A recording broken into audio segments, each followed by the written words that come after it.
Namaste, Prakash here. Let's do a couple of simple mathematical equations to see what we can learn from that. The first one is a very simple mathematical equation. Let's find the value of 1.00 raised to the power of 365 and write the answer. A very simple answer. You would have already found out it equals 1.00. Let's write the next equation. 1.01 raised to the power of 365. If you can't find the answer, let me share the answer with you. It's 37.7. If you look at heat as a subject, the difference between 211 degrees Fahrenheit and 212 degrees Fahrenheit apparently is just 1 degree. But the impact for us even at a material level is very, very huge. Up to 211 degrees Fahrenheit, at best, you can have water which is very, very hot.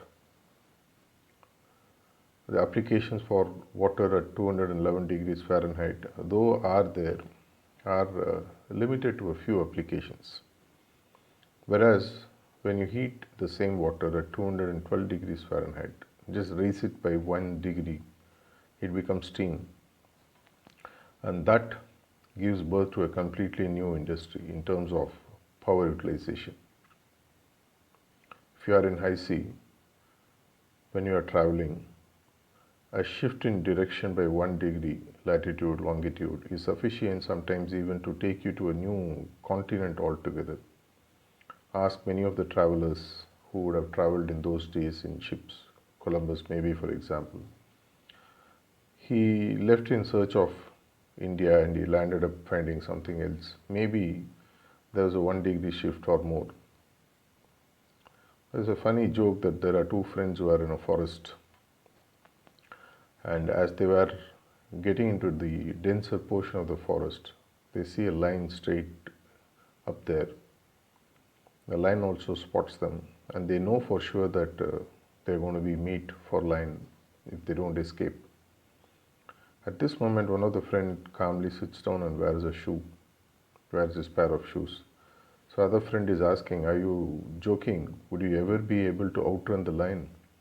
He said, "I don't need to outrun the lion. I just have to outrun you, and for that, I need this short, small 1 degree shift of wearing a shoe, because with that, I will be able to run a bit faster than you, and I can save myself."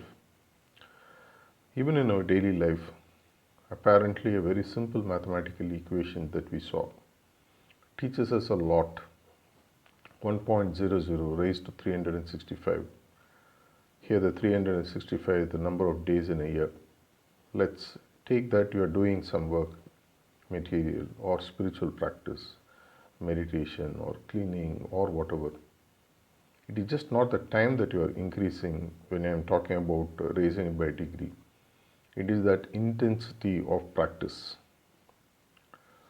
As our gurus always tend to say, practice like never before. Practice as if you are going to die the next moment. What would be the impact? The answer is simple. 1.00 raised to the power of 365 gives you 1.00.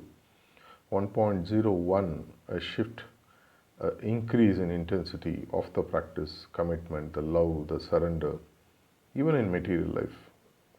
If you are an Olympic runner at 9.58, you get Olympic gold medal. At 9.59, you still get the silver, and it is the gold medal winner who is spoken about. Okay, in a spiritual field, maybe everyone can clock 9.58 and everyone can still take a gold, but you still have to put in the extra yard of efforts, that extra degree of efforts. At 1.01 raised to 365, the answer, as I said, is 37.7. Imagine the difference. It's almost like compounding interest or even more, exponential growth. The difference between 365 days of doing the same thing again and again and getting at the end of the year what you had at the beginning of the year. 1.00 still remains 1.00 at the end of the year. Many people complain that I don't seem to progress, though I have been practicing for years. It is that intensity, that one bit extra, that one degree of intensity that you bring into the practice, material and spiritual, which makes the difference, where 1.01 at the end of 1 year of 365 becomes 37.7.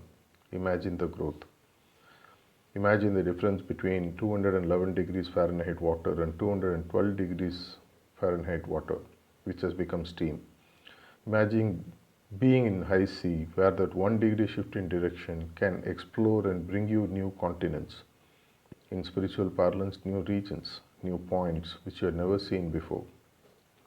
Maybe this is why many of the so-called spiritual practitioners, even after several years of practice, are still languishing without much of progress. They themselves know. It is that intensity, it is that commitment that you bring to the table, as they say. It is that extra degree that you are ready to bring to the practice which makes finally the biggest difference between what you are and what you can become. All of us have the potential to become completely divine and become like what our Guru and Master would want us to become. But finally, the efforts and the intensity is something which is in our hands. Would you like to bring that 1 degree edge to your practice so that you attain the highest possible spiritual goal in this life itself? I believe you should. I wish you the very best. Thank you.